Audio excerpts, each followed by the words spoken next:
vamos a trabajar hoy en una forma diferente. Si abrimos sus pantallitas, por favor, porque parece que estoy hablando a la pared.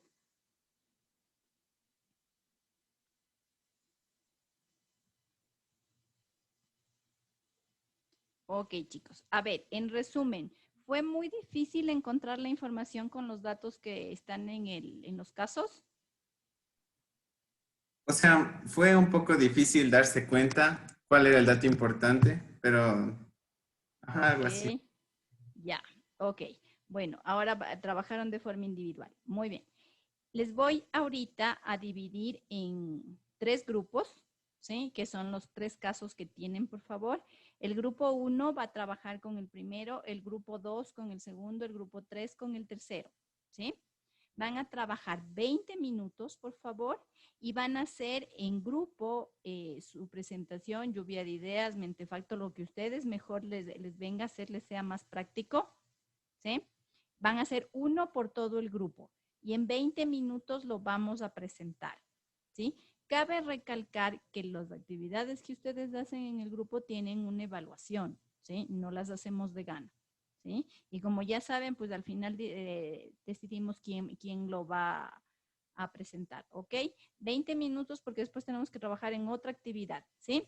Entonces, pues nos dividimos los casos en el mismo orden, grupo 1, 2, grupo 2, ¿sí? Y es más fácil, ahora sí, como ya están varias cabecitas, es más fácil ver cuál es el dato importante para todos, cuál consideran que es importante para todos, ¿sí? Ok, entonces vamos pues a trabajar un ratito.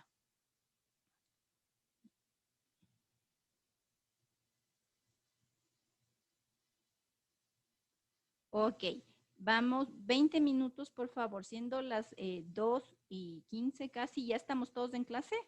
¿Me falta alguien más? Doctora, Natalie me dijo que se le había muerto un familiar y que no podía conectarse hoy en la tarde. ¿Natalie qué?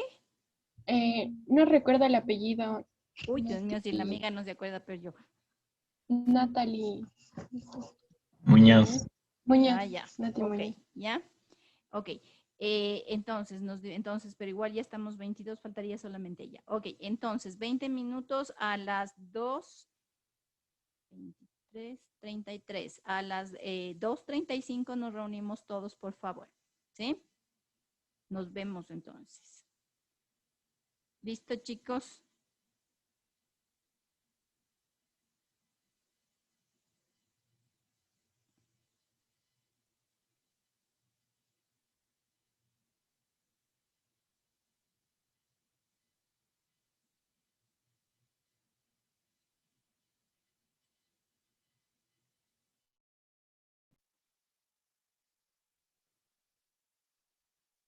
Listo, chicos, empecemos. ¿Cómo les fue?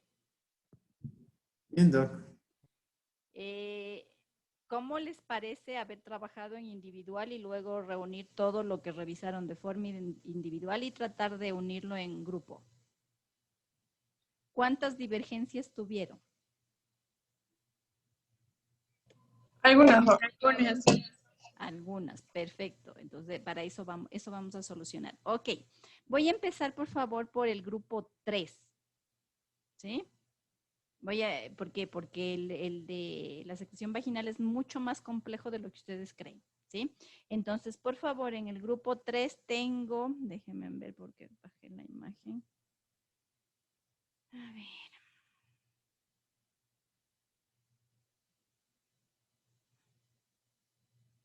A ver, en el grupo 3, por favor, me ayuda Néstor.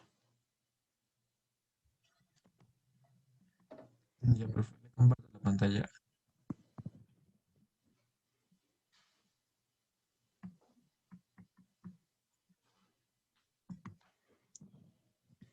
A ver, ¿dónde está Néstor? Le paso, por favor, el hospedador, ¿sí? Con el resto, por favor, vamos a aportar en relación a lo que trabajó el grupo 3, porque todos de forma individual hicieron el trabajo, ¿no es cierto? Entonces vamos a aportar y vamos a revisar algunas cosas, ¿sí? Con respecto a esto. Un favor, en la plataforma está una actividad para subir la actividad hasta las 10 de la noche. No sé si leyeron la plataforma algunos. porque ya algunos ya se estresaron en preguntar. Ya, ok. Vamos a trabajar esto aquí. Ustedes van a ver que a medida que trabajemos en clase van a ver algunas cosas que van a aportar a su trabajo o más bien hay que retirarlo, ¿sí? Vamos a reflexionar ahorita sobre su trabajo. Cuando ya lo tengan arreglado, va a subir una sola persona a la plataforma, ¿sí? Solo una persona y es la que acabo de escoger. Esa persona es la responsable de subir hasta las 10 de la noche el trabajo. Si ustedes consideran como grupo que hay que corregirle, hacer algún cambio, ¿sí? Después de la clase lo pueden hacer y cualquier cosa la pueden subir hasta las 10 de la noche. Solo lo sube Néstor en nombre de todos, como ya pusieron el grupo y como yo igual sí tengo el grupo, luego en plancha les subo la misma nota a todos, ¿sí? ¿Ok? ¿Estamos claros? ¿Preguntas sobre eso? Ok. Entonces, arranquemos. ¿Listo, Néstor? Ya, este es el caso. Una niña de 7 años que acude con su madre y presenta malestar general, fiebre, náusea. Se va a realizar estos exámenes, biometría, hemo, gram y gram de orina. En el glosario que hicimos es biometría, que es la ciencia en la que se obtienen y analizan los datos biológicos por medio de método de estadísticos. Uy, El Dios hemo es mío, el examen. qué complejo ese glosario. ¿Alguien del otro grupo de los otros dos grupos me puede dar un concepto más pequeñito más claro y más conocido? Porque te juro, si eso pongo, entonces no sé dónde caben los leucocitos. ¿Qué es la biometría? Todos saben que es una biometría. A Es ver, analizar los compuestos de la sangre. ya, es el contaje, ¿sí? De las células que componen, las diferentes células que componen la sangre, ¿sí? Y a su vez también se pueden mirar ciertas características de estos componentes, ¿sí? Porque si ponemos es la ciencia ya nos perdimos. La biometría es un examen del laboratorio que estudia el número de elementos figurados de la sangre, en realidad es elementos figurados de la sangre y bajo ciertos rangos se pueden clasificar como patológicos o no. No importa que cambien eso, el tema. No, no se molesten en cambiar. Escúchenme primero, por favor. Es porque hay hay ciertas palabras en este caso que ustedes ya deben conocer y otras que no. Biometría. ¿Alguien de ustedes no sabía que era una biometría? Todos deben haber sabido que era una biometría, ¿no es cierto? ¿Vale la pena buscar la palabra? No. Entonces, un glosario se hace cuando hay palabras que uno desconoce, o sea, no tiene claro qué significan, ¿sí? Ahí hacemos un glosario. Si no, solamente las que ya están conocidas, ya están conocidas. Ok. Néstor, de todas las palabras que buscaron, ¿cuáles son las que no conocían? O sea, el hemo me había olvidado que era el examen general de orina, que se ven las sustancias, se identifican sustancias en la orina. Ok, ya, Ya. listo. ¿Cuál es el otro término que tampoco sabían qué significaba?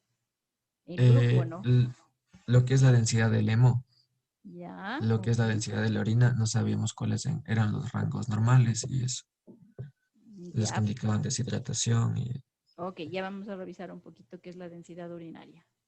Listo, ya, ¿qué más? y cilindros y alinos. No sabían qué significaba. Ok, No. entonces leamos. Ya decía que los cilindros hialinos se forman por la precipitación de proteínas en la luz del túbulo renal y normalmente no se encuentran en el examen microscópico.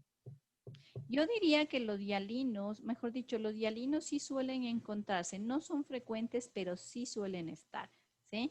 Y en principio, dependiendo de la cantidad, no son patógenos, ¿sí? Depende de otras circunstancias también para considerar que sean patógenos. Listo, Y sigamos. decía que también se encuentran cuando hacen deporte los hialinos Ajá, por eso es que no son patológicos. en estrés. Ya. Y los leucocitarios, ¿Ya? que son indicativos de inflamación o infección. Ok. Listo. ¿El Ya. resto estamos Y todo claro? ¿El resto sí. de personas de manera individual tuvo algún otro término que no lo podía reconocer, que necesita ser aclarado? ¿No? Ok, entonces sigamos.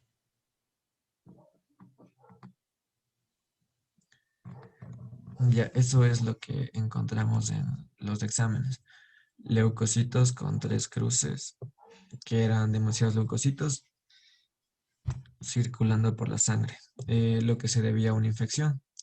Neutrofilias encallados, que era un aumento de neutrófilos, estado maduro, porque no estaban encallados, indican también una infección. Ya, El hemo, que era de 10-30, que estaba en un rango normal, justo iba a pasar a normal, pero siempre en el normal, que es menor, entre 30 y menor. Y los cilindros hialinos, que tenían 2 cruces, que dijo que eran igual normales a veces. Y los leucocitarios, que se producen en presencia de oxidación intrarrenal intensa de leucocitos y ya. también eliminación de proteínas. Ok, si sumamos las tres cosas en el examen de orina, en el elemental microscopio, si tomamos en cuenta los cilindros leucocitarios y los leucocitos, en ese contexto, ¿los cilindros hialinos serán patológicos o normales? ¿Qué dice?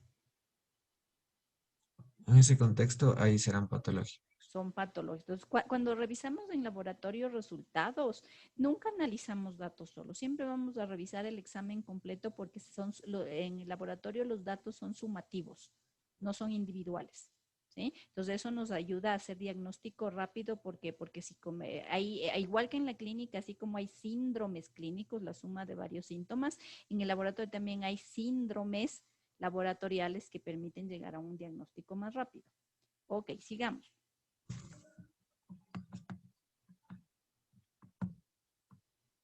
También encontramos lo que son los nitratos.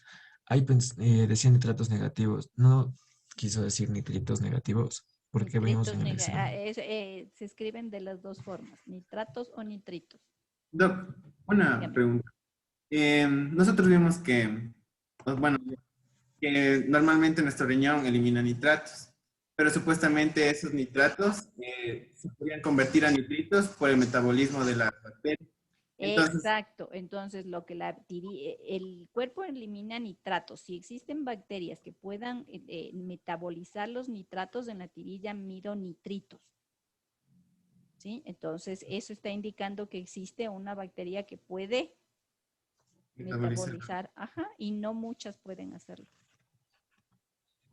Ya, Entonces eso indicaba que sí había una presencia de una bacteria. ok.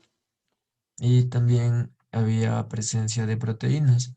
Como el resultado era positivo, decía que debía confirmarse el diagnóstico de proteinuria.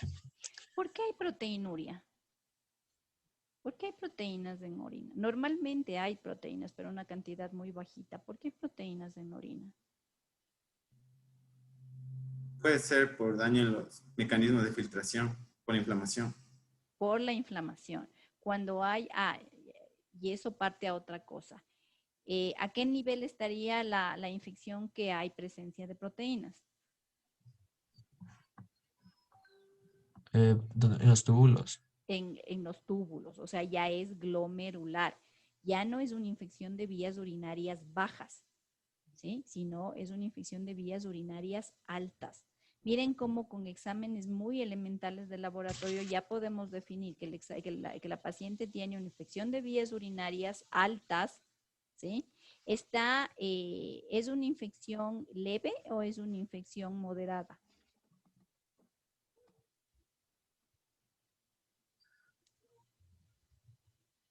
Moderada. ¿Por qué sería moderada? ¿Cuáles serían los factores para ser moderada?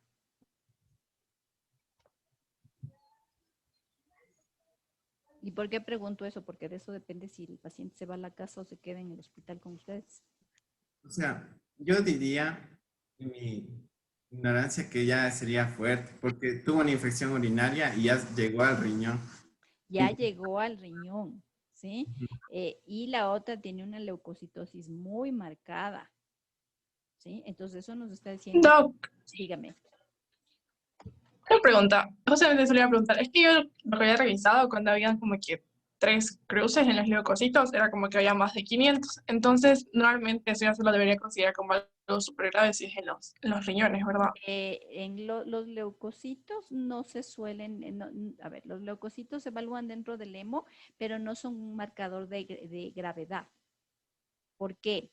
Porque los leucocitos aparecen de la ruptura de los, o sea, se mide, la tirilla no mide leucocitos, mide esterasa leucocitaria, que es de la membrana del leucocito. Si no hay ruptura de leucocitos, no hay esterasa y no se puede medir bien.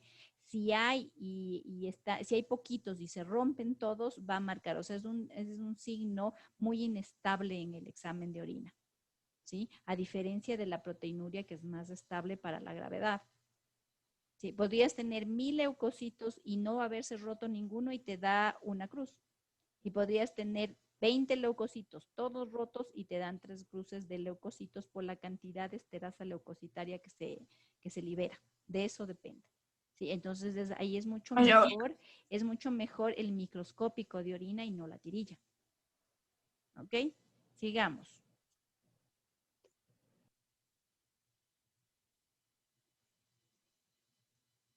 Listo, chicos, sigamos.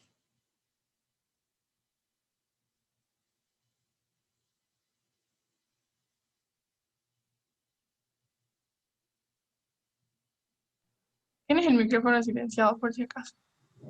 Sí, porque yo no te escucho. Ah, ya, perdón. Y también la presencia de glucosa, que era una mala reabsorción igual. Ya. Y Listo. también tenemos la presencia de bacterias en orina, que es bacteriuria, que da por ende las infecciones de las vías urinarias. También tenemos cocos gram positivos y bacilos gram negativos. Ok. Y también leucocitos. Ya, ese dato es más confiable que las cruces en la tirilla de orina, porque ahí sí hay 25 por cambio, o sea, están muy llenos de leucocitos la orina. ¿Ya? Y entonces el diagnóstico es pielonefritis. ¿Por qué? Porque ya no está con síntomas bajos, está comprometiendo riñón. Cuando compromete riñón se acompaña de signos generales como fiebre, malestar, náusea, inapetencia, ¿sí? O sea, ya no es una IBU así nomás. Entonces ese paciente probablemente tiene que quedarse hospitalizado. Las pielonefritis suelen ser indicación de hospitalización. Listo. ¿Y ahora culpa de quién? De la Escherichia coli. Ya, me voy a quedar ahí un poquito. No, está bien que la suban a la diapositiva. No quiero hablar esta semana de bacilos gram negativos de enterobacterias porque la otra semana tenemos toda una semana solo de enterobacterias. ¿Sí? Estamos de acuerdo que con el gram de orina que tienen las posibilidades de infección son los agentes de Escherichia coli. ¿Sí? ¿Qué más puede ser? Proteus. Proteus mirabilis, ok, sigue siendo enterobacteria. ¿Y los cocos a quién le dejaron?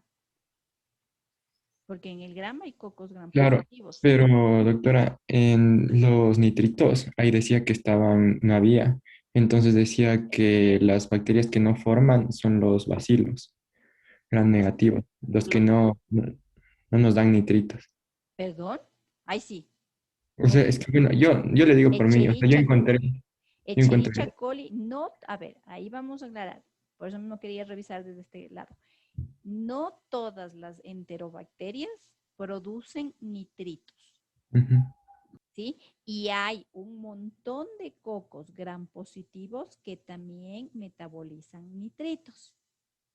¿Sí? Por eso la lectura de los nitritos en tirilla no se debe hacer sola, siempre debe acompañarse de un gram.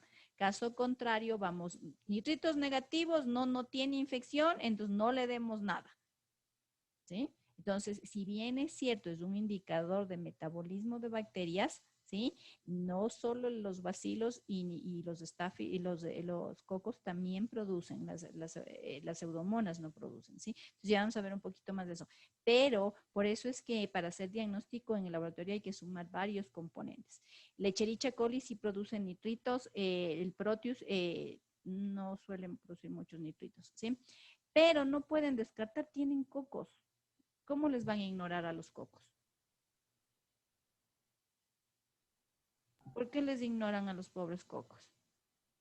Creo que nos falta ahí ponerle doc, porque podría ser tal vez el Staphylococcus aureus. Podría ser el Staphylococcus aureus. ¿Qué otro coco podría ser? El Streptococcus pyogenes, pero en menor cantidad. El que era más común era el aureus. Biógenes en área vaginal, uretrovaginal no suele estar.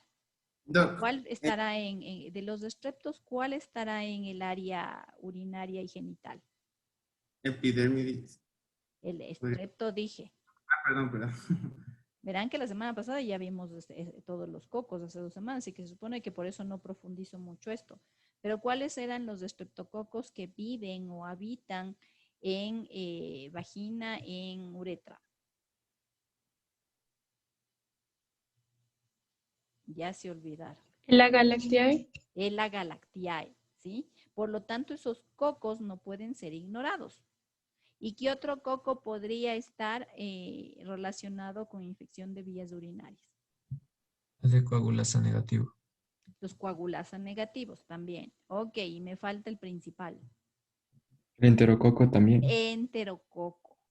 Las niñas, y por eso es que vamos a ir viendo de forma, por eso es que puse 3 casos, porque son 3 condiciones diferentes. Las niñas, las mujercitas, la limpieza es un poco conflictiva, ¿sí? Por la dirección en que se limpian las heces.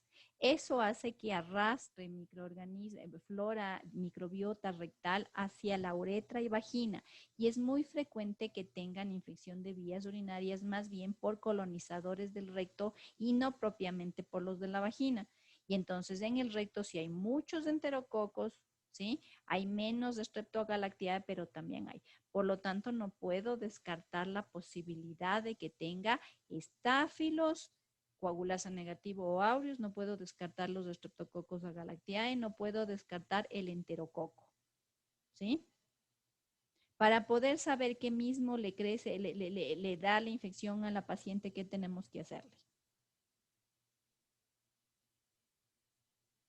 Un cultivo, tal vez. Un cultivo. Entonces ahí sí es necesario un cultivo, porque como tiene dos patógenos en el gram, ¿sí? Yo no puedo dilucidar cuál de los dos voy a tratar, ¿sí? A veces solamente es contaminación de una mala toma de muestra, entonces por eso también tenemos que deliberar eso, ¿sí? Ahora bien, con respecto a dice, si la vía parenteral cefalosporinas de tercera, ya, entonces estamos hablando de una paciente que tiene pielonefritis y que ya tiene náusea y probablemente vómito, por lo tanto vía oral no vamos a utilizar, nos vamos a quedar con vía intravenosa.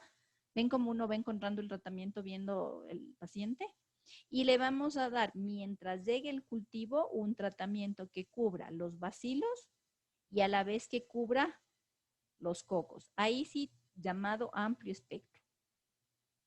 Ahí sí necesitamos uno que nos cubra las 2 líneas. Normalmente les dan a los pacientes fluoroquinolonas, tiene una contraindicación en los niños, no se maneja mucho. Ya vamos a comenzar a verla en las clases de laboratorio ya más de fármacos. Fluoroquinolonas no se maneja en niños, excepto que no haya otra opción. ¿Cuál dijimos que eran los tratamientos de primera elección en cualquier infección?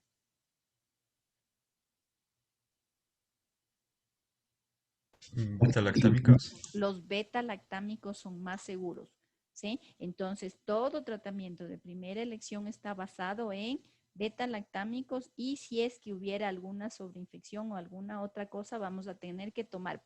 Por ejemplo, la niña es alérgica a la penicilina. ¿Podemos utilizar beta-lactámicos? O sea, No. podríamos usar, ¿no? No, ninguna. Ya vamos a ver cuando veamos alergias, ¿sí? No puedo utilizar ningún beta-lactámico. ¿Sí? Entonces ahora sí voy a dar mano de los otros antibióticos que no son beta-lactámicos. Aminoglucósidos, ¿sí? En especial. Le han puesto amoxicilina con o sin gentamicina.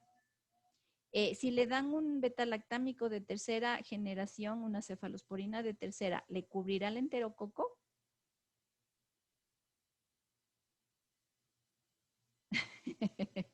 Bueno, a final del semestre sí tenemos que salir. Si le dan una cefalosporina de tercero, se va a morir el enterococo. Si es resistente, usar linesolid. Si es bacilo gram negativo, el linesolid no le sirve para nada. Si es enterococo, le sirve la banco. Pero si está con 2 bichos, hay que buscar uno que cubra los 2. Y el inesolid es específicamente para cocos gram positivos y nos estamos olvidando que tiene un bacilo. Laboratorio, cuando ya llegue el resultado en 3 días, nos contará qué mismo tiene y con qué mismo vamos a seguir. Pero si le dan la cefalosporina de tercera es suficiente. ¿Sí? Por lo pronto en el tratamiento empírico es suficiente. Fluoroquinolona en niños no se maneja y si el paciente tiene infección complicada ya con sepsis, con infección sistémica, ahí sí entra cefalosporina más un aminoglucósido. ¿Sí? Me parece muy buena la primera opción de estas y con esa cubren tanto enterococo como, y si fueran estáfilos. En el cultivo lo más probable es que le crezca enterococos y no Streptogalactiae y no Staphylo aureus. Lo más frecuente en orinas es enterococos. ¿Se acuerdan que les dije que revisaran el capítulo 15 del libro? ¿Sí? Entonces ahí tienen todos los gérmenes que producen cistitis, pielonefritis, ¿sí? Entonces siempre nos vamos a ir guiando en ese capítulo, ¿sí? Para estudiar los patógenos. No quise insistir en los cocos porque se entiende que hace 2 semanas estudiamos cocos. ¿Sí? Ok. Ahora sí, la siguiente cosa que vamos a ver es que no existen infecciones combinadas, muy rara vez. Ok, pasemos. Grupo 2. Ok, entonces, Néstor, por favor, si consideran como grupo que tienen que corregir algo más, lo hacen y sube Néstor hasta las 10 de la noche la tarea, ¿sí? Y la nota de la tarea va planchada para todo el grupo, ¿sí? Va en plancha para todos. Caso 2. Dígame. Una pregunta, ¿pero sube un documento en Word como respondiendo las preguntas o tiene que subir esta presentación? No, de preferencia la presentación. La presentación, ya, Doc. O sea, como ustedes mejor se acomoden. Realmente no tengo. Lo que me gusta es el contenido interno de las 2 cosas. ¿Ok? Ya. Listo, pasemos. Grupo 2. En el grupo 2, veamos quién está en el grupo 2. En el grupo 2, por favor, Dayana. ¿Dónde está Dayana? Pasémosle, por favor, el hospedador a Dayana. ¿Cómo pasa el hospedador? Le abres la ventanita de arriba que tú tienes de encima tuyo y dice hospedador. Abres el que dice, al lado dice, ¿cómo es?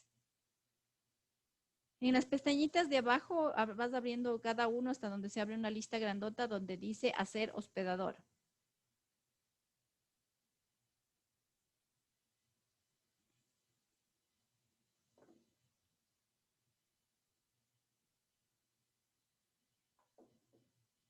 ¿Ya lo logró? Ya, profe, ya lo estoy poniendo. O sea, ya vale compartir pantalla, pero... Ya Doctora, vale. una pregunta. Cuando vayamos a escoger, por ejemplo, un tratamiento, tenemos que escoger algo que abarque todos los patógenos, ¿verdad? O uno para cada uno. Sí, depende del paciente, depende de la infección, de las circunstancias. Ya a medida que vayamos viendo los casos, van a ver cuándo sí es buena idea y cuándo no es buena idea. Pero lo ideal es escoger un fármaco que me cubra varias cosas. Si no voy a descubrir que eso no le cubría y en 3 días está peor. ¿A quién pasó el hospedador? A Dayana, por favor.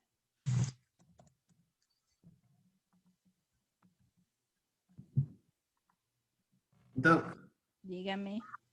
una pregunta. Es que en el segundo caso estábamos como que un Sí, poco... yo sé, ya me imagino que es. Tranquilidad. Vamos con Dayana y a medida que vayan presentando, vamos explicando. Listo. Ya, ahí ya se ve, ya. Como glosario, primero pusimos la disuria, que es la dificultad o dolor para la micción. Y el segundo término es el BDRL, que es la prueba serológica que detecta anticuerpos heterológicos utilizando un antígeno de origen no treponémico. Y eso todo se concluye En que no, ¿para qué enfermedad para el sirve? sífilis, este es para Ya. el sífilis. Para Ok, detectar porque el si es que sífilis. es más el concepto y seguimos perdidos en que sirve para diagnosticar sífilis. Ya. Ok, siguiente. Ya. Aquí tenemos el caso clínico, que es un paciente de masculino de 25 años que presenta secreción uretral blanca amarillenta y que tiene disuria. El antecedente es el contacto sexual sin protección. Como en los métodos diagnósticos se pidió el GRAM, el VDRL y el test de clamidia.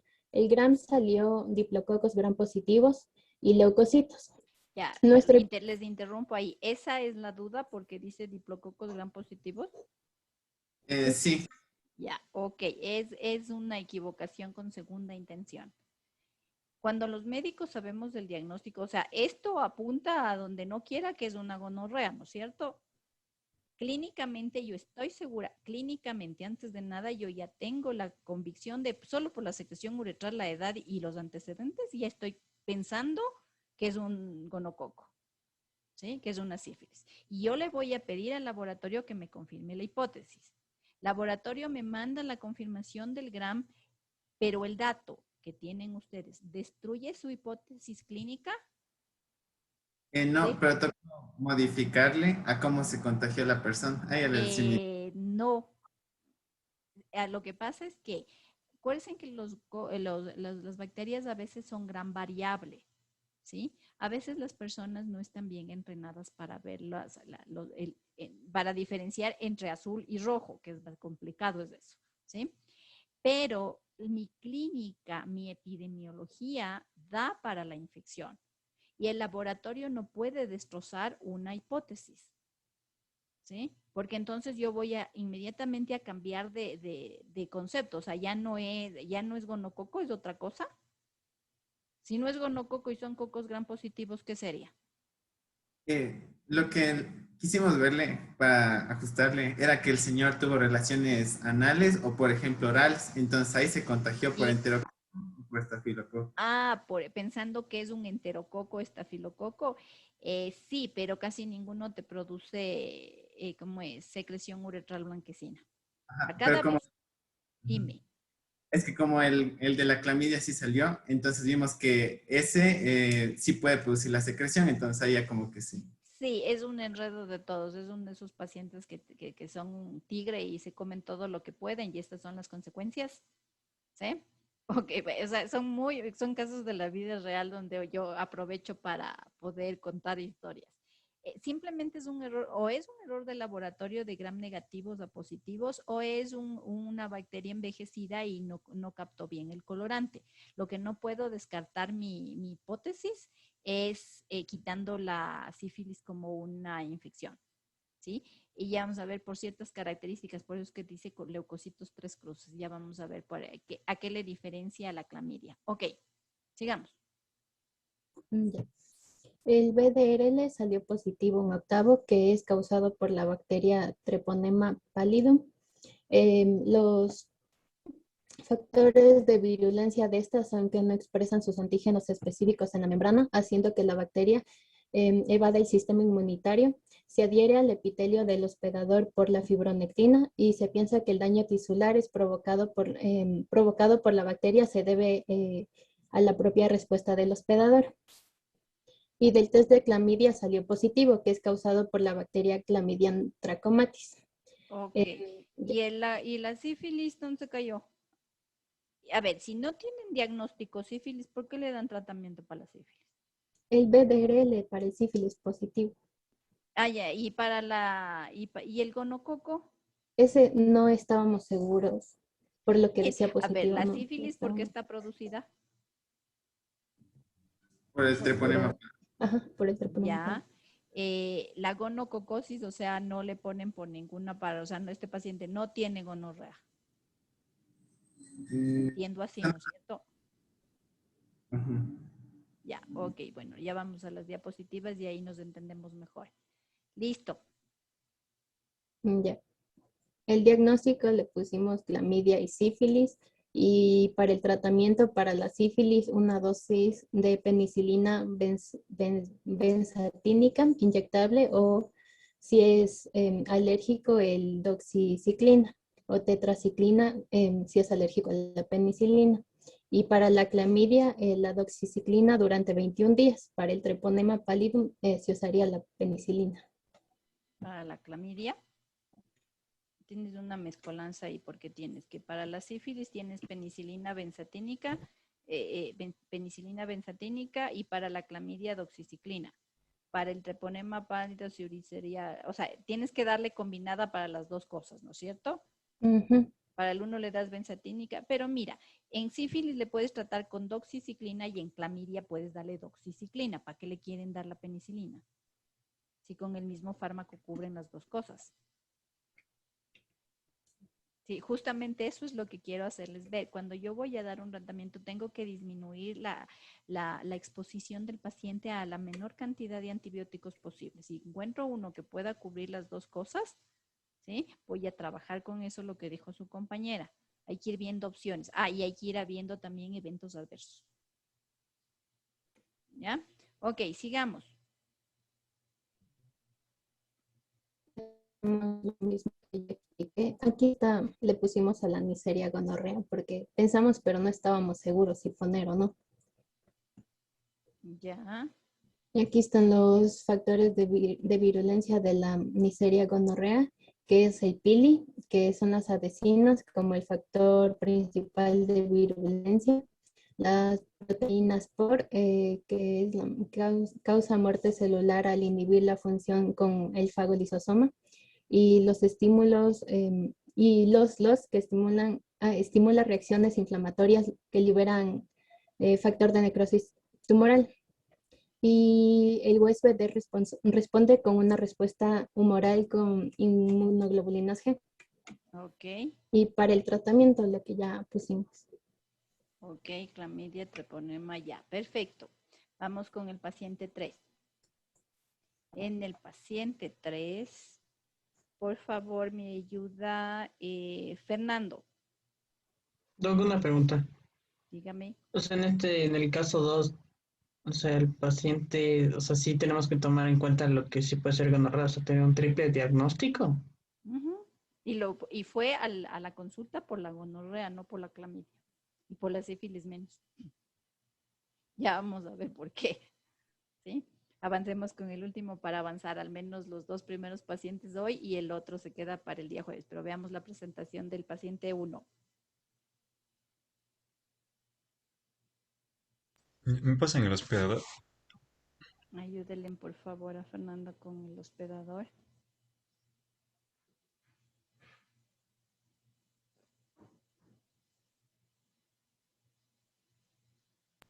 Ya le comparto.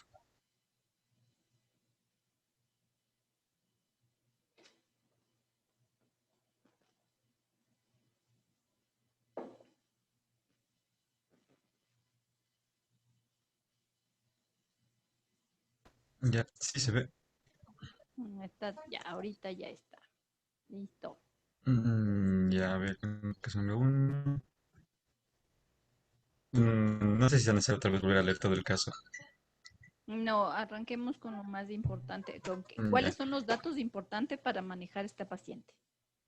A ver, primero los términos que vimos ahí, que era el fresco, que es un estudio que permite la visualización de parásitos y hongos y sin necesidad de teñirlos. De ahí Ya, venían las clue cells, que eran células pavimentosas y metaplásicas rodeadas por bacterias que se encuentran adheridas a la pared celular y son características de la vaginosis bacteriana.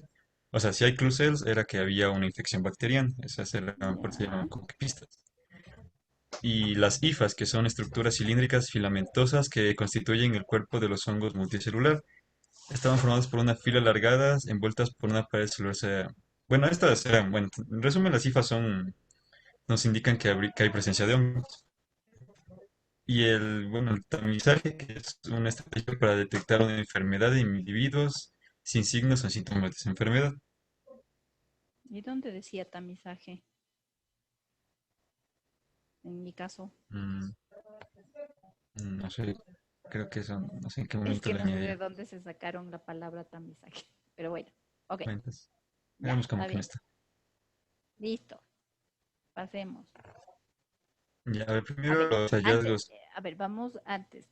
¿Cuáles son los datos importantes de esta paciente? Porque el manejo y el diagnóstico de este paciente dependen de condiciones relevantes de este paciente. De esta paciente, ¿cuáles son las condiciones relevantes de de la paciente. Mm, por eso mismo, aquí, por ejemplo, aquí estamos señalando que las células epiteliales, por ejemplo, una que decían en el examen, No, las estamos describiendo. conexiones, Está embarazada. que está embarazada, que es una mujer que está embarazada, porque no es lo mismo interpretar el examen vaginal y el hemo y todos los datos en un examen, en una mujer sin embarazo que con embarazo. Hay una gran diferencia en las dos situaciones de la paciente, ¿ya? ¿Y por qué? Porque ya vamos a ver por qué esto de la secreción vaginal es una tortura. Ok, sigamos. Ya. A ver, primero entonces sería que entonces los hallazgos clínicos, Ay, que había la perdón, te presencia de... molesto otra vez. Aparte de estar de embarazada, ¿qué otra cosa tiene importante esta paciente? Tenía 33 semanas de gestación. 33 semanas, o sea, todavía es pretérmino. ¿Y qué más? A ver, está embarazada, ¿Dónde está tenía las el 33, resto del grupo? ¿Ha hecho solito Fernando el? ¿Cuáles las son los otros dos? contracciones. Las contracciones, o sea, es una mujer embarazada con 33 semanas con actividad uterina, ¿sí? Sea la infección que sea, esa paciente no se puede ir a la casa porque es una amenaza de parto prematuro, sea por vaginitis o sea por infección de vías urinarias, da lo mismo, se queda en el hospital. ¿Sí? Entonces a esa paciente la vamos a tener que tratar con mucho cuidado. ¿Por qué? Porque podría terminar en un parto prematuro. ¿Sí? Entonces por eso es especial, o sea, no se trata igual a la una que la otra, por eso hay guías nacionales de manejo de embarazadas. Ya, sigamos. Ya.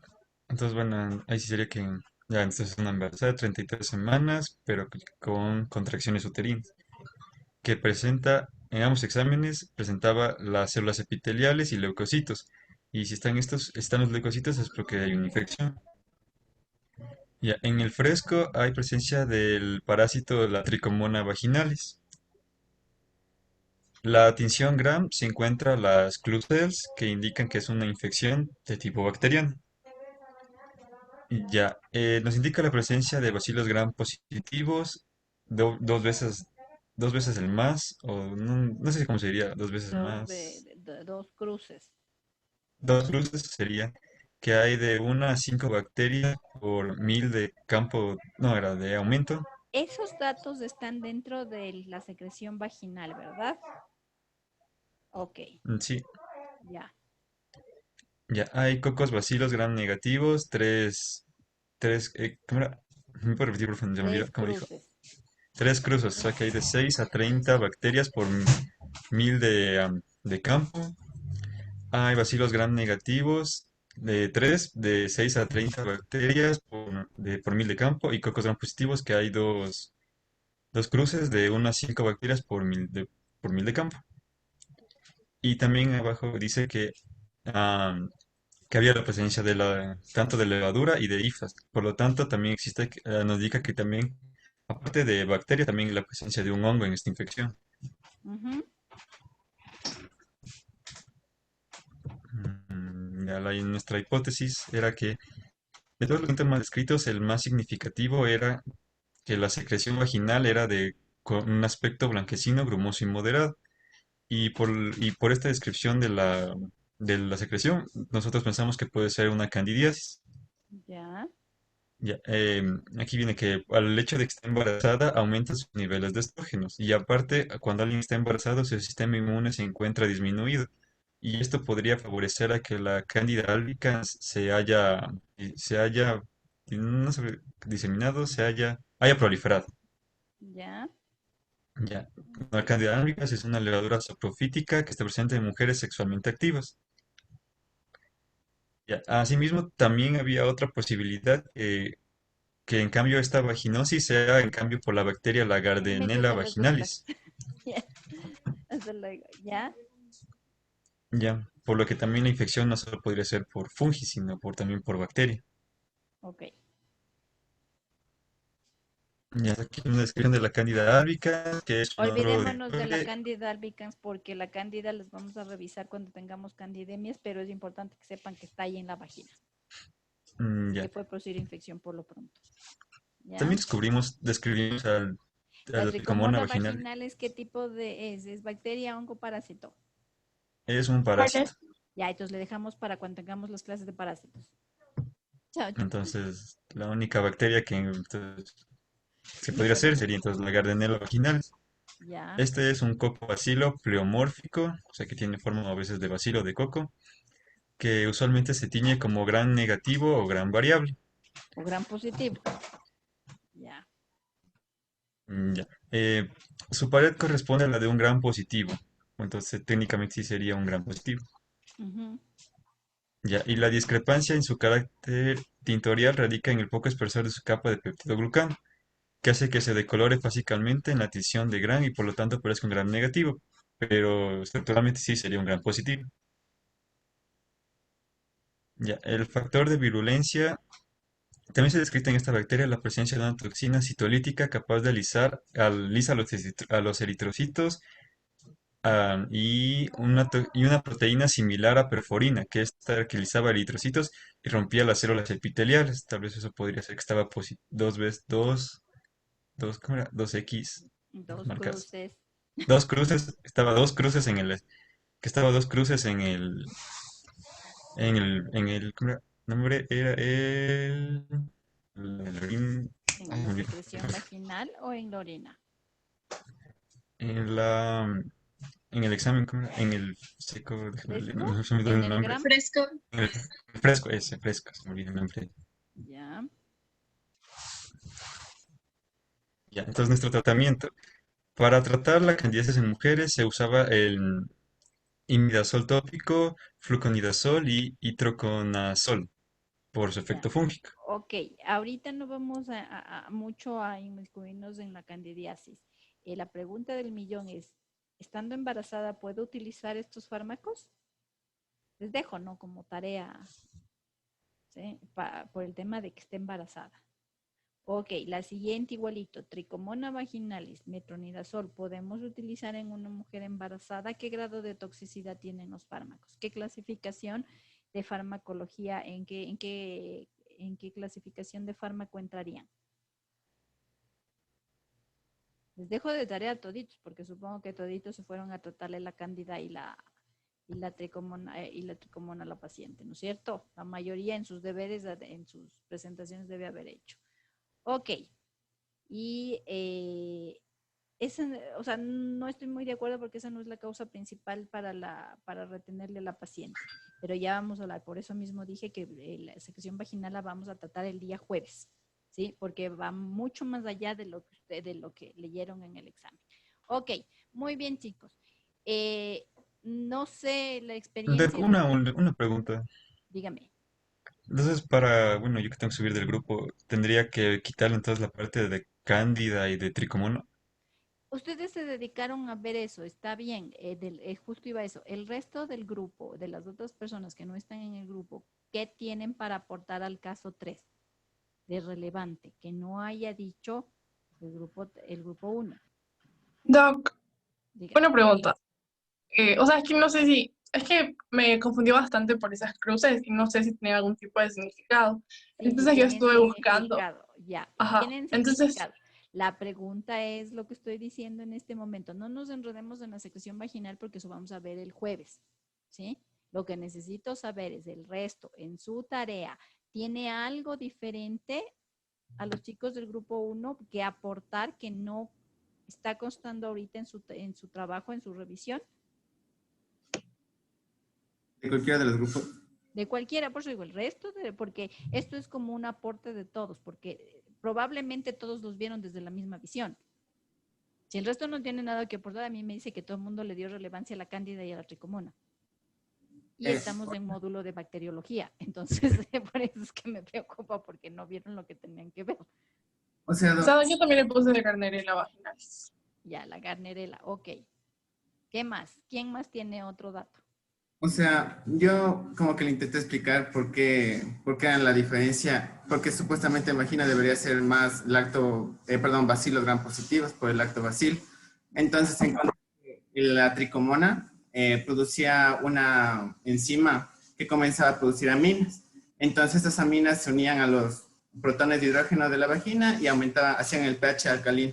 Entonces, los lactobacilos se morían y así crecían todas las demás bacterias. Entonces, con eso podría explicarse un poquito La la tricomona Sí, ya las vamos a ver. Tenemos algunas cosas que hacemos en la secreción vaginal, ¿sí?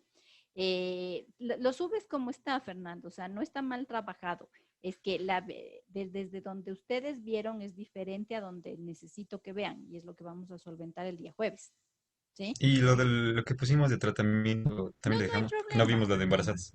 Exacto, es que no se percataron, pero está bien.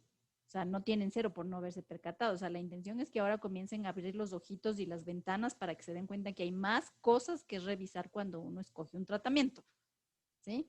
Precisamente están las cositas ahí para que vayan dándose cuenta, ¿sí? Ok, voy a hacerles una presentación para complementar lo que ustedes revisaron, ¿sí? Porque es más fácil cuando ya revisaron, porque este tema es bastante largo. ¿Dónde está el resto de mis? Dios mío, tenía un montón de ventanas. Ok, estoy compartiendo. Tengo un montón de ventanas y estamos atrasados. Ok. ¿Está todo compartido? Sí, doctor. Ya, ok. Se estudian las infecciones del sistema urogenital juntas por su contigüidad. ¿Sí? No nos podemos olvidar que en las mujeres está cerca el recto, la uretra y la vagina. Por lo tanto, en las mujeres es mucho más complejo hacer el diagnóstico que en los hombres, ¿sí? En los hombres, por su anatomía, es un poco complejo que encontremos microorganismos del recto en la uretra, pero puede pasar, ya se dieron cuenta, ¿sí? Entonces no es raro. Por eso, lo primero que tenemos que tener bien claro es cuál es la microbiota de cada nicho, ¿sí? Para saber cuáles se cruzaron de un lado al otro, ¿sí? Entonces, primero nos tenemos que aprender un poco de cuáles son los microorganismos que viven en esos nichos, ¿sí? Incluso porque estos son la primera causa de infección en esos lugares. Porque si se rompe el equilibrio, como dijo su compañero, porque hay un patógeno que rompe el equilibrio, entonces vamos a saber cuáles son los patógenos más frecuentes que van a estar ahí mismo y que van a activar un proceso infeccioso, ¿sí? Entonces, primerito nos aprendemos de esta tablita, ¿sí? Porque necesitamos saber dónde está cada uno, ¿sí? En la uretra viven estreptococos, estafilococo coagulasa negativos, algunas neiserias, no dije neiserias gonorreae, dije neiserias, ¿sí? No necesariamente son gonorreae, y viven muchos lactobacillus porque usualmente son los que se cruzan de la vagina cuando es mujeres. En los hombres es muy infrecuente encontrar lactobacillus. Vagina, Prevotella, Mobiluncus son parte de su flora normal, ¿sí? Los estreptococos, escojan cuál quieren, ¿sí? Porque hay muchos estreptococos viviendo en la vagina. Peptoestreptococos y lo que dijimos, enterococos y estafilococos. Enteros, ¿por qué? Porque se cruzan desde el recto, ¿sí? Y pueden cohabitar ahí. Y Staphylo aureus porque están en contacto con los labios mayores, que son donde usualmente habitan los estáfilos, que por arrastre, ¿sí? O por cuestiones mecánicas pueden ingresar a la vagina. Igual Neiserias, Gardnerella vaginalis es considerada parte de la microbiota vaginal y los lactobacillus nuevamente. Podemos encontrar algunos Clostridium, sí, Bifidobacterium, sí, pero es porque como está cerca del recto se pueden transportar de un lado al otro, ¿sí? Y el recto, obvio, tenemos que saber también cuál es la flora del recto para saber justamente cuáles se cruzan y cuándo se cruzan, ¿sí? Este cruce de las bacterias que están en el recto hasta la vagina es muy frecuente en las niñas y en las mujeres y en las ancianas por su dificultad para hacerse la limpieza rectal, ¿sí? En las mujeres de edad fértil es poco frecuente porque uno ya tiene más claro el cómo hacerlo, la mecánica. Sin embargo, sí se pueden encontrar, y ya vamos a ver cómo se les determina, ¿sí? Y incluso pueden producir infección porque como es una microbiota que no corresponde a esa área, podrían producir ciertas molestias. Entonces, primero tenemos que saber cuál es la microbiota de cada nicho que están por anatomía cercanos.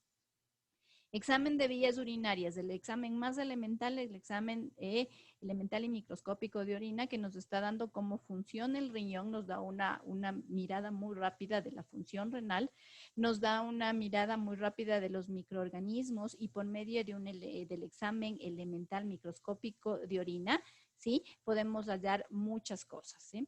El examen elemental microscópico de orina está compuesto por una parte química que lo hacemos con la tirilla. Luego hacemos un microscópico que nos ayuda a ver las células, nos ayuda a evidenciar cilindros, nos ayuda a ver cristales y nos ayuda a ver microorganismos, ¿sí? Entonces son los dos componentes especiales.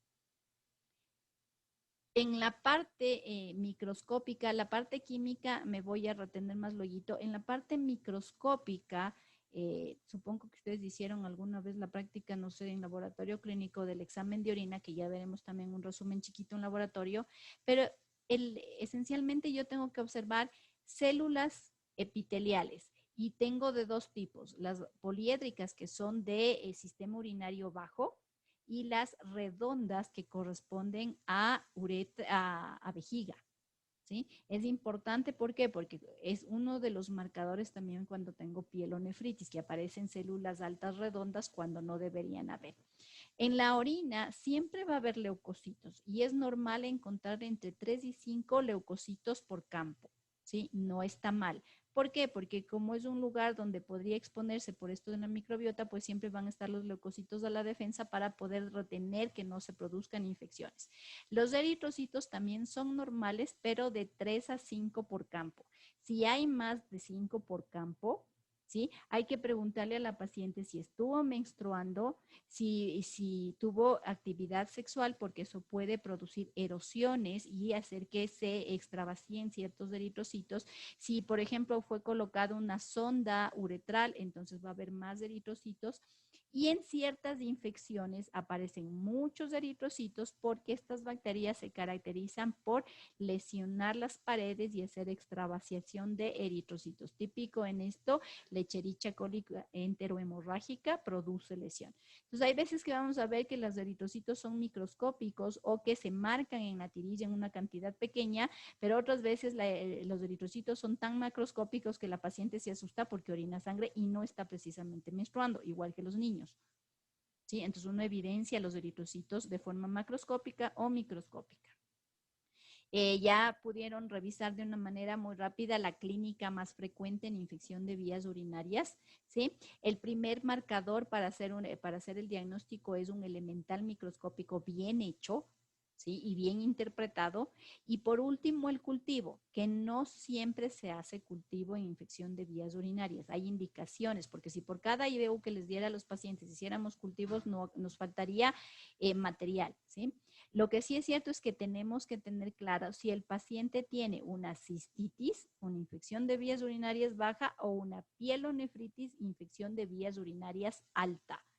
¿Sí? Las cistitis se suelen enviar a la casa con tratamiento, muy pocas se quedan hospitalizadas, pero las pielonefritis suelen quedarse hospitalizadas porque ya son infecciones graves. Si las bacterias que están contenidas en el glomérulo, en el riñón, salen a circulación general, van a producir una infección sistémica, por eso no se las puede mandar a la casa. ¿Ok? En cuanto a la tirilla de la química de la orina, ¿sí? Tiene muchos parámetros, las tirillas manejan aproximadamente entre 11 y 14 parámetros dependiendo las marcas, pero ¿qué es lo que es importante para nosotros?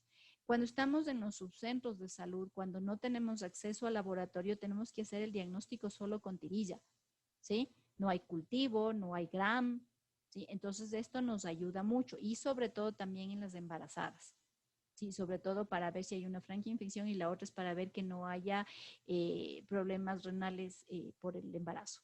Entonces, como dijimos, los leucocitos no mide directamente los leucocitos como tal.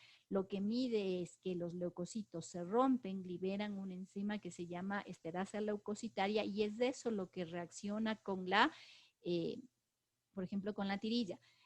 Un ejemplo, una mujer que tenga una micción postcoital va a haber leucocitos positivos, pero no porque hay infección, sino que los leucocitos se pueden romper por el movimiento físico, ¿sí? Entonces, por eso es que no son indicadores por sí solo de infección. Por eso es que en laboratorio siempre vamos a sumar elementos.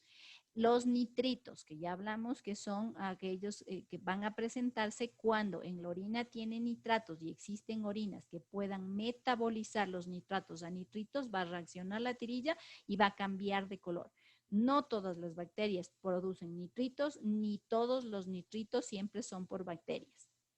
¿Sí? Urobilinógeno se mide indirectamente porque sale la hemólisis masiva, elimina urobilinógeno en orina y uno puede medir las proteínas. Siempre hay eliminación de cantidades muy bajas de proteínas, es más, las proteínas medidas en orina son microalbúminas, ¿sí? Entonces la tirilla busca la microalbúmina. Pero cuando el glomérulo se inflama, el espacio glomerular, las celdillas glomerulares son tan grandes que ya se escapa la albúmina entera. Entonces comienza a marcarse altos niveles de proteínas, pero esa proteína es de albúmina. ¿Sí? Entonces la tirilla tiende a medir albúmina, pero nosotros todo el tiempo estamos liberando microalbúmina. ¿Sí? Entonces, para que aparezca positiva en la tirilla normal de orina, quiere decir que la paciente está con unos sedazos en el glomérulo, que está muy dañado y que por eso se está escapando la albúmina. Ese es un indicador de infección renal, de que la infección urinaria es de tipo alto. La sangre es lo mismo que habíamos visto, se va a pintar porque se libera la hemoglobina, ¿sí? Y vamos a la parte que quería revisar, la densidad o gravedad. La densidad o gravedad está dada por el número de elementos formes, ¿sí? En el líquido de la orina. Es decir, la orina como tal está compuesto por células, por solutos como urea, creatinina, urobilinógeno, glucosa. Eso tiene un peso específico, ¿sí? Y por eso es que la densidad de la orina es alta, de 1030. Pero ¿qué pasa si la orina sube más allá de 1030? Quiere decir que hay alguna proteína que es muy pesada y que eso está elevando la densidad de la orina. Entonces, en este caso, cuando la gravedad, la densidad de la orina sube, es precisamente porque hay proteínas libres en la orina y porque aparte de las proteínas hay cilindros y esos cilindros usualmente son patógenos. Entonces, casi siempre vamos a correlacionar que si la densidad sube más de 1030, quiere decir que hay elementos formes que están aumentados. ¿Sí? Eso principalmente. La glucosa suele elevarse por lo mismo, como si abrieran los glomérulos. Normalmente el riñón filtra cuando la glucosa tiene más de 180 miligramos en sangre. Es una vía de salida de la glucosa en orina. Pero como hay un proceso infeccioso y ahorita el glomérulo está dañado, está inflamado, ¿qué va a pasar? No solamente se va a ir la proteína, también se va a ir más glucosa por la orina. Entonces, el paciente no está diabético. Eso se va a evaluar cuando esté bien con su riñón. Lo que nos está diciendo es indirectamente que el glomérulo está funcionando muy mal, probablemente porque está inflamado por un proceso infeccioso y que se está dañando todo su proceso de reabsorción de solutos. ¿Ok? Luego de eso ustedes ya vieron y les mandé un archivo precisamente de cómo se van sumando estos elementos, sobre todo en las embarazadas, porque en las embarazadas yo no puedo perder el tiempo en un subcentro, decirle vaya a hacerse el cultivo y regrese porque el riesgo de parto prematuro, de ruptura prematura de membranas, ¿sí? O de infección placentaria es alto, entonces yo no puedo darme el lujo de hacer eso. Entonces, ¿qué hacemos? Le hacemos a la paciente una tirilla de orina, inmediatamente vemos si hay esterasa leucocitaria, si hay nitritos, si hay leucocituria, si pinta leucocitos, ¿sí? Y vamos evaluando para poder manejar a la paciente porque la paciente embarazada no puede quedarse mucho tiempo esperando el cultivo, ¿sí? Y si tenemos la suerte de la tinción grande, bingo, porque si no tengo tirilla, pero tengo un gran positivo, ¿sí? Tengo el 93% de sensibilidad y especificidad porque esa paciente tiene infección de vías urinarias, no hay dónde más perderse. Pero en el subcentro, en las áreas pequeñas, solo tenemos tirillas, ¿sí? Entonces, el diagnóstico de la infección de vías urinarias está dada de la suma de los hallazgos del hemo más la tinción gram. sin cultivo y sin nada, con eso llegamos al 80%, al 90% de diagnóstico de las infecciones de vías urinarias, ¿sí? Entonces, eso con respecto a las vías urinarias. Yo les mandé el artículo donde está la normativa de manejo de mujeres embarazadas porque es lo que van a encontrar ustedes. Es lo que se van a encontrar en el día a día y apenas estén en el internado y en el externado. Eso es el pan de todos los días, ¿sí? Y porque tenemos que entender que las mujeres embarazadas tienen IBU asintomática, bacteriuria asintomática. No tiene síntomas porque la mujer embarazada cambia todo su metabolismo y cambia toda su flora normal, la filtración, velocidad, cambian los nichos y no puedo llevarme por los mismos marcadores que en una mujer normal. Entonces, cuando las mujeres están embarazadas se hacen urocultivos sin síntomas y sin hemo, porque las mujeres embarazadas tienen bacteriuria asintomática y están con plena infección y nadie se da cuenta, pero es que no tiene síntomas la embarazada. Por eso es una norma hacer cultivo de orina en algunas semanas específicas del embarazo, como les indica en el artículo, y saber manejar los antibióticos. Y como habrán visto, en las mujeres embarazadas se manejan ciertos antibióticos que no produzcan riesgo en el feto, y eso hay que estar siempre pendiente de esa parte. ¿Sí? En cuanto a las ETS, y ahora sí entramos a la parte complicada de los pacientes, ¿sí? Se llaman ETS porque son consideradas enfermedades de transmisión sexual, pero algunos gérmenes no siempre tienen relación con transmisión sexual. Se ha visto se ha visto infección por Ganarela en niñas de 9 años sin actividad y de igual forma en mujeres menopáusicas. ¿Sí? Entonces, el término de testes un poquito se fue dilatando y ahora hablamos de disbiosis o vaginosis y vaginitis y aparte las infecciones de transmisión sexual. ¿Sí? Lo mismo que lo anterior. Para hablar de infecciones de transmisión sexual, primero tenemos que estar bien ubicados en la microbiota que existen en cada uno de los nichos. ¿Sí? ¿Qué facilita a las infecciones de transmisión sexual que a veces se coadyuvan o se suman a una infección de vías urinarias? Primero que ya hay contacto sexual, por eso se llaman enfermedades de transmisión sexual. Sin embargo, hay métodos de barrera humanos, primero, ¿sí? Las IgA, el grosor de la vagina, la protección del prepucio en el pene, que funcionan como barreras para disminuir las infecciones de transmisión sexual. Pero también el uso de preservativo disminuye el índice o la frecuencia de contagiarse de infecciones de transmisión sexual, ¿sí? Entonces, pese a todo esto, podemos llegar a tener ciertas infecciones y a veces hay infecciones activas que no hay relación con transmisión sexual, es decir, no hay un evento de un acto sexual antes. Por eso hay que tener cuidado en cómo se los va a definir, ¿sí? Cuando hay incremento de secreciones vaginales o uretrales, de forma concomitante comienza a haber molestias al orinar, disuria, prurito, lesiones en la piel, dolor pélvico o dolor al tener a la micción, ¿sí?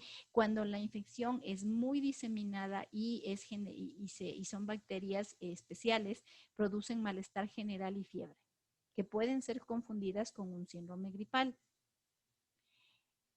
A la cabeza están las neiserias y no pueden diagnosticar, sino lo primero que a uno se le va a prender el foco cuando hay una secreción uretral masculina, porque las mujeres no tienen Neisseria gonorrhoeae frecuentemente, son transmisoras, pero no se puede diagnosticar en ellas infección, sino más en los hombres, ¿sí? Por eso es típico caso de hombres.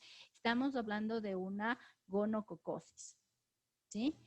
¿Qué características tiene? Lo que les puse en el papel, o sea, el paciente lo primero que se queja es de secreción uretral en gran cantidad, que puede ser de blanca amarillenta, ¿sí? Que produce dolor, incluso puede tener dolor a la micción porque hay una invasión retrógrada hacia la próstata y eso produce molestias. Lo primero y más rápido es pedirle un gram de secreción uretral, ¿sí? En hombres. En mujeres el gram de secreción vaginal y encontrar gonococos es complicado por muchas cosas, ¿sí? No se presta el epitelio mucho para el crecimiento de Neisseria. Entonces, ¿qué va a pasar? El laboratorio va a reportar la presencia o ausencia de cocos gram negativos en pareja. Si no están en pareja, no son gonococos. ¿Sí? Los Staphyloaureus no están en parejas. Les recuerdo que el gram, cuando se describe Staphyloaureus, no dice cocos en parejas. Si dice cocos en parejas y cocos gram positivos en pareja, primero es neumococo y el neumococo no está ni en la vagina ni en la uretra. ¿Sí? Entonces, esta descripción de diplococos, cocos en pareja, gram negativos, corresponde a las neiserias. Pero como hay neiserias que no son patógenas, que no son Neisseria gonorrhoeae, sino son Neisseria zika o mucosa, ¿sí? Hay que definir que haya un proceso inflamatorio. ¿Cuál es el marcador de proceso inflamatorio? Lo que ustedes dijeron, la presencia de leucocitos. Para pensar o definir que el paciente tiene gonococosis, ¿sí? Vamos a ver que el laboratorio reporte los leucocitos. Si nos reporta los cocos gram negativos solitos, sin leucocitos, eso no es gonorrea. Tienen que haber leucocitos. Y el último punto importante es que los cocos gram negativos deben ser intracelulares, ¿sí? Para el diagnóstico de gonococosis. ¿Sí? Entonces, el laboratorio reportará cocos gram negativos en parejas, leucocitos 3 cruces y puede reportar cocos gram negativos en parejas intracelulares. Dijo intracelulares y no hay discusión, eso es una gonococosis y sin cultivo, no necesita ni siquiera cultivo. ¿Sí? Y polimorfonucleares en gran cantidad. Si ustedes miran la foto que está, todos estos son polimorfos. Miren los núcleos de los leucocitos.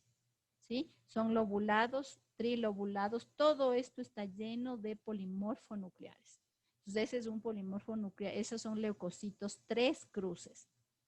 ¿Sí? Entonces, cuando hablamos de secreciones, vamos a evaluar junto a la presencia de leucocitos. Si no tenemos leucocitos reportados o no hay, no se puede diagnosticar porque la definición de infección, como son parte de la flora normal, va a ser la presencia de leucocitos en las mucosas, en la secreción. ¿Sí? Entonces, ¿quedamos claros con los gonococos? Los gonococos en el laboratorio, después de que se los ve en el gram, se los siembra, ya vamos a ver en qué agares el día martes, pero lo importante es que son catalasas positivas y oxidasas positivos, que es algo que hacemos en el laboratorio para definir de mejor forma su diagnóstico. ¿Ok? ¿Cuáles son los factores de virulencia de la Neisseria gonorrhoeae? Tienen una cápsula que le impide que sea fagocitado. ¿Sí? Inmediatamente su pared es una de carga negativa, por lo tanto es electroestable y se adhiere fácilmente a las células epiteliales. Tiene un pili que le ayuda a sostenerse de las células epiteliales, ¿sí? Y eso le hace también incluso que sean de hipervariabilidad genética. Tienen en su estructura, como son gram negativos, tienen porinas en su pared, ¿sí? Y estas paredes y estas porinas inhiben a los neutrófilos para que puedan fagocitarles. Tiene una proteína OPA, que es se llama OPA porque es opaca, ¿sí? Que uno la ve en el cultivo porque hace que las colonias sean un poco grisáceas, extrañas, que uno difícilmente les confunde, ¿sí? Tienen anticuerpos bloqueantes, tienen sideróforos, entonces ahí va la parte que ustedes dijeron. En la secreción hay eritrocitos. Suelen haber eritrocitos en ciertas secreciones uretrales y vaginales. ¿Por qué? Porque la Neisseria gonorrhoeae necesita alimentarse de hierro, lactoferrina y transferrina. Entonces, para liberar estos, es que estaban, si ustedes recordarán, estaban contenidos en los leucocitos, rompen los leucocitos y se adueñan de los sideróforos de hierro y de la lactoferrina del paciente. ¿Sí? Lipopolisacáridos que le ayudan el hierro y a unirse más a las diferentes estructuras, ¿sí? Entonces, para el diagnóstico de Neisseria no necesito cultivo, basta que el laboratorio diga diplococos gram positivos, cocos gram positivos en parejas, cocos gram negativos. Cuando nos dicen positivos y uno esperaba negativo, no nos podemos salir del diagnóstico porque la clínica manda. Y como hemos visto, muchas tinciones dependen de la calidad de tinción, del grosor de la pared, de qué tan vieja es la célula. El laboratorio dice diplococos intracelulares, eso es gonorrea, no hay más a donde darse la vuelta. ¿Sí? Los cultivos se suelen hacer, no son muy frecuentes, no crecen los cultivos, pero sí se pueden crecer. Y vamos a investigar siempre gonococosis en el sexo masculino. Las mujeres no son portadoras, pero no generan la infección. Repito una y otra vez, son transmisoras, pero no desarrollan infección. Ok, Treponema pallidum, espiroqueta gram negativa, ¿sí? Pallidum desarrollada, tiene relación con sífilis. El treponema, si bien no es intracelular, no crece igual que las otras células, tiene un metabolismo difícil para hacerlas crecer en el laboratorio, ¿sí? No tiene ciclo de Krebs, se come las nutrientes y el ATP de la célula hospedadora, ¿sí? Por eso casi siempre está de forma intracelular, no se la puede ver fácilmente. Es muy exigente para su crecimiento, tanto en el cuerpo como en el laboratorio, es difícil para crecer. ¿Sí? Tiene unas fibronectinas que le ayudan a adherirse y una hialuronidasa que le hace adherirse mejor al tejido. Pero ¿qué es lo que pasa con el treponema? El treponema tiene 3 fases y la enfermedad dura entre 1 y 10 años y tenemos que estar claros en qué fase de la infección estamos. Cuando estamos en la primera fase de la infección, que es de 1 a 100 días del contacto de riesgo, ¿sí? El paciente no tiene secreciones y eso justamente es lo que quería aclarar, porque con la clamidia y con la sífilis es el tema, más bien lo que menos hay es secreciones. No pasa lo mismo con la gonorrea. ¿Sí? Entonces el paciente en esta primera fase no presenta secreción uretral ni la mujer secreción vaginal, sino que presentan una úlcera indolora en las mucosas de la vagina o en la mucosa balano-prepucial. ¿Sí? Cuando uno hace un raspado de esta úlcera, en realidad no crece casi bacterias en el medio, pero sí logramos ver en una biopsia, cuando se hacen, vemos polimorfonucleares y macrófagos. ¿Sí? Entonces, ¿qué pasa? Que como esta úlcera, que es indolora, suele estar entre 2 y 3 semanas, los pacientes no le dan importancia y piensan que probablemente puede ser, perdón la expresión, un forúnculo que no duele. ¿Sí? Entonces pasa por alto y como se recupera así sola sin tratamiento, se olvidan de la enfermedad y no ha pasado nada. Por eso les digo, la mayoría de pacientes acude por la secreción uretral en gran cantidad y eso es gonocótico, porque la sífilis no produce secreción uretral. ¿Sí? Es una enfermedad más bien seca. Entonces estas úlceras desaparecen, pero el paciente se queda como portador y entra a una segunda fase que es fase de latencia, donde el treponema se disemina por todo el cuerpo y produce un exantema en el adulto.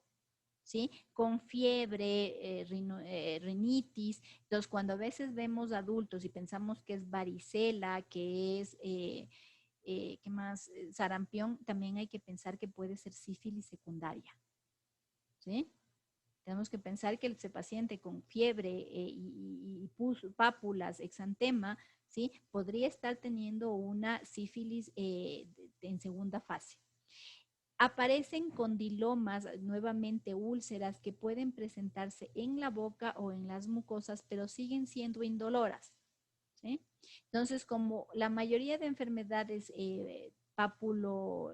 papulares en el adulto no se suelen tratar, nuevamente el paciente se queda y como así sola se resuelve, nuevamente el paciente se olvida del diagnóstico y el médico también, hasta que al final de aproximadamente entre 5 y 10 años, el treponema llega al cerebro y produce una meningitis treponémica. Produce lesión del nervio ocular, ¿sí? Y produce algunos problemas. Entonces, más bien los pacientes con sífilis suelen venir más bien por trastornos neurológicos entre 5 y 10 años después de su primer contagio. ¿Sí? Entonces, estos pacientes tienen arteritis, demencia, ceguera, neurosífilis, tienen meningitis crónica, ¿sí? Sífilis cardiovascular. ¿Qué hacemos para diagnosticar? Tenemos que hacer algunas cosas y entre estos del BDRL, pero cuando yo veo un BDRL positivo, no es el diagnóstico de una infección actual de ahorita. Sí, más bien el BDRL se desarrolla en la fase 2 y fase 3. ¿Sí? Entonces, por eso es que la sífilis un poco nos distrae en el diagnóstico. También vamos a encontrar en las DTS o cuando vemos estas lesiones ulcerosas, balano-prespuciales, en cérvico-vaginales, en los labios mayores o menores, vemos estas úlceras que se hacen ahí. Tenemos que también pensar en que puede haber a Haemophilus ducreyi, chancro blando. ¿Sí? Entonces, tanto en hombres y mujeres se presentan en el vértice de los labios, se presenta en el pubis, estas úlceras cauchosas, ¿sí? Que no tienen tampoco dolor, ¿sí? Y suelen mejorar entre 10 y 15 días aún sin tratamiento. ¿Sí? Entonces, cuando vemos estas lesiones, se hace un hisopado, se toma las muestras del borde de la úlcera y se manda al laboratorio para un gram y para un cultivo y resulta que nos enteramos que es una Haemophilus influenza. ¿Sí? Estos dos tipos de úlcera, de la sífilis y del chancro, del Haemophilus ducreyi, son poco dolorosas o indoloras y eso es lo que nos tiene que poner en alerta. Pero cuando este tipo de úlcera se presenta y el paciente se queja de un extenso dolor, no tolera la ropa interior, o sea, ni siquiera eso puede tolerar del dolor, no es ni Haemophilus y tampoco es sífilis. ¿Sí? Hay un virus que produce lesiones ulcerosas en la secreción, en la región genital, ¿sí? Que también suele estar en la boca. ¿Cuál es el virus que produce úlceras en la boca que duele un montón? El herpes. El herpes de la boca es tipo 1 y el herpes de la genital es tipo 2, pero son de la misma familia. Y así como duele en la boca horrores, imagínense cómo duele abajo. ¿Sí? Entonces el paciente no tolera ni la ropa interior, no tolera nada. ¿Sí? Entonces hay una gran diferencia al ver estas úlceras y en lo que el paciente se queja del dolor. ¿Sí? Entonces hay que hacer por eso. Y a ver, inténtenle hisopar al herpes, no, es que el hisopo duele, pero y a lo que mandan al gram y el cultivo, ¿qué va a regresar en el gram si es herpes vaginal o herpes uretral? ¿Cómo va a estar el gram? Si es un virus. No sé. No se observan bacterias, nomás le va a decir el gram. Y el cultivo sin desarrollo, porque los virus no crecen en el laboratorio, ¿sí? Pero el gram va a decir, no se observan bacterias, leucocitos, 2 cruces, 3 cruces. Por eso es importante que se definan los leucocitos y las cruces.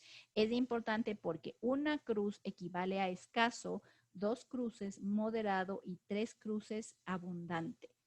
¿Sí? Entonces sí hay una cuantificación de las cruces para interpretar todo lo que son lesiones y contenido de leucocitos en las lesiones. ¿Sí? ¿Ok? ¿Qué factores de virulencia tiene la Haemophilus? Dígame. Perdón que interrumpa, pero ahorita ya tenemos la clase de razonamiento y creo que tenemos una prueba, entonces Ok, no sé si chicos. podríamos Les dejar hasta ahí. paso por favor las diapositivas y lean por favor los 2 últimos agentes que están en las diapositivas. Ya estudiaron clamidia, es un poco más fácil porque está trachomatis, ¿sí? Ok, chicos, entonces nos vemos. Muchas Gracias, gracias, Doc. Doc. Hasta luego. Gracias.